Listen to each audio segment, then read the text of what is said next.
À l'origine, l'humanité est née sans habits, mais pour des raisons climatiques, elle se vêtit de peau de bête sans se préoccuper d'esthétique. Au fil des millénaires, l'humain développa son habillement au point d'en faire un art et un moyen de différencier les riches des pauvres. Avec le temps, l'objectif premier de ce qui était devenu une industrie prit une dimension esthétique et davantage commerciale qu'utilitaire. Au XXe siècle, un retournement de situation a eu lieu. Ce n'est plus la société occidentale qui compte sur les créateurs de mode, mais bien les créateurs de mode qui dépendent des acheteurs. Mais ces derniers sont des victimes consentantes au vu de l'importance qu'ils accordent à leur look. Le phénomène est si important de nos jours que des établissements scolaires s'interrogent. Faudrait-il introduire le port de l'uniforme à l'école ?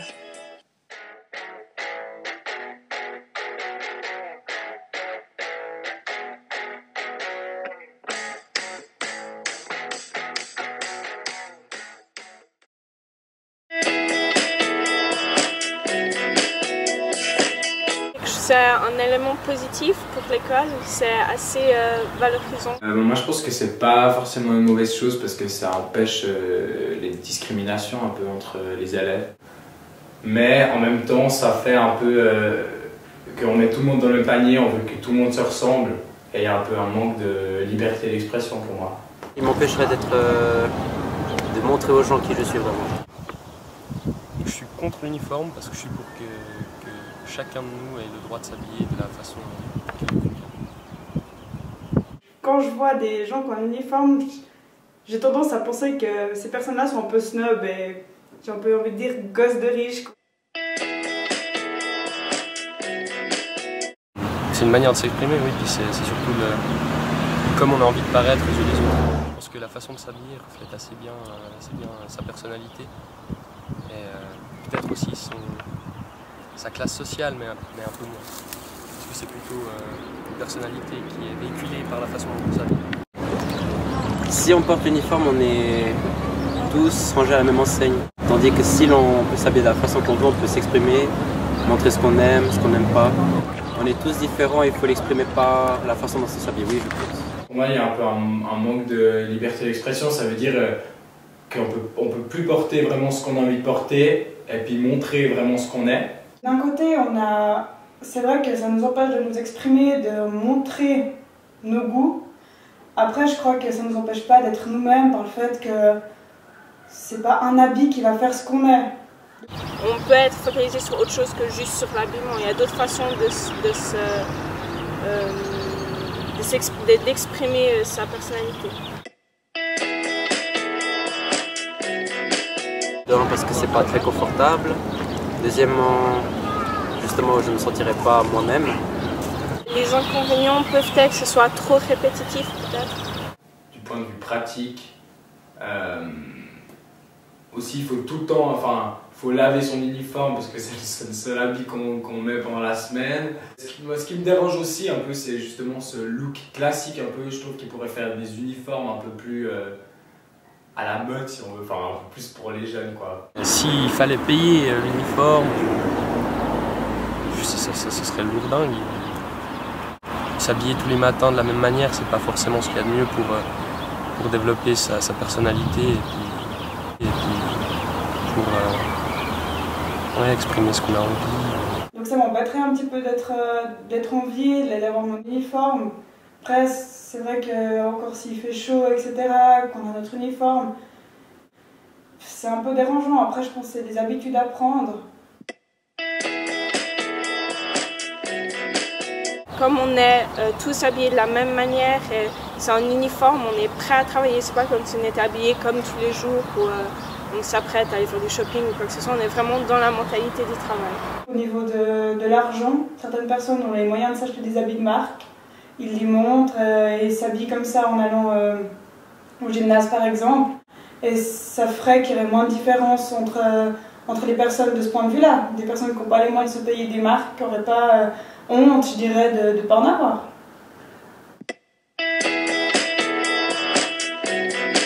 Je trouve pas que c'est le moyen adéquat. pour cesser les différents rangements sociaux. Je pense quand même qu'il y a cette relation entre l'habillement et la mentalité de travail. Les groupes se forment à mon avis de toute façon, et les personnes qui ne sont pas acceptées, elles ne seraient pas sauvées par l'uniforme, d'après moi. Non, bien sûr que non. Parce que même avec un uniforme, je veux dire, ça ne pourra pas enlever les discriminations. Uniformisation. Valorisation. Classique. Pratique. Prison. Militaire. Représentatif. Un premier avantage, et non des moindres, surtout quand on a plusieurs enfants, c'est la simplification logistique et la facilité d'habillement chaque matin, étant donné qu'il n'y a pas à discuter de ce qu'on va mettre. Enfin, le deuxième avantage concerne plus les enfants et le fait que le port de l'uniforme évite toutes les questions qui tournent autour justement du choix des habits, des éventuelles revendications de la part des enfants, qu'on leur achète un habit de marque ou des chaussures avec tel design, de fait que c'est interdit. Donc ça, par définition, ça uniformise l'ensemble de la classe et ça gomme tous ces phénomènes de compétition entre les élèves.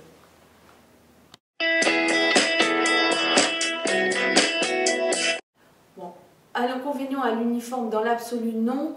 Ce qui se passe, c'est que dans le cas de l'école du Haut-Lac, l'uniforme n'est pas total, dans la mesure où le polo et le sweatshirt avec le logo de l'école, bon là c'est fourni par l'école, on les achète à l'école, mais après pour le reste de la tenue, il ne s'agit que de recommandations sur des couleurs.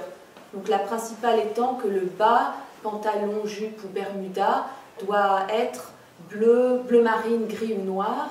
Et il est vrai que c'est très difficile à trouver actuellement dans les magasins standards des habits comme ça, unis, sans logo. Je ne les ai jamais entendus se plaindre de devoir porter l'uniforme et surtout en particulier de ne pas pouvoir choisir d'autres habits et aller à l'école comme ils le souhaiteraient et envier des enfants qu'ils croiseraient dans la rue, qui mettent les habits, enfin qui s'habillent librement. J'ai souvent des commentaires envieux, c'est-à-dire que ces mamans trouveraient aussi que c'est beaucoup plus simple logistiquement que les enfants portent l'uniforme. Et j'ai même eu récemment une qui me faisait la réflexion que du coup il y avait besoin de beaucoup moins d'habits. Moi, ça me fait pas grand-chose de différent. Je ne réalise pas que je suis en uniforme. Ça me fait rien en fait. C'est comme si j'étais habillée normalement. Mon expérience face à l'uniforme, elle commence à être assez longue dans la mesure où je n'ai connu que ça. Finalement, les 4 enfants ont été scolarisés depuis les classes enfantines dans cette même école.